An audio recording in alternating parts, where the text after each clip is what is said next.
Today, I'll show you how to sell digital products on Gumroad in just a few easy steps. First, head to gumroad.com and log in. If you don't have an account, create one, or use Google Login for a fast, secure setup. Once on your dashboard, click Products, arrow, New Product. Name your product, select Digital Product, choose your currency, and set a price.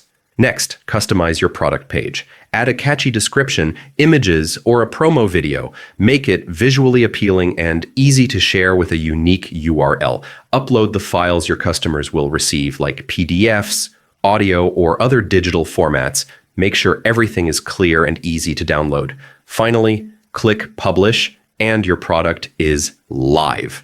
Don't forget to promote it on social media, email lists, or other channels to reach your audience. And that's it. You're ready to sell your digital creations on Gumroad and start earning.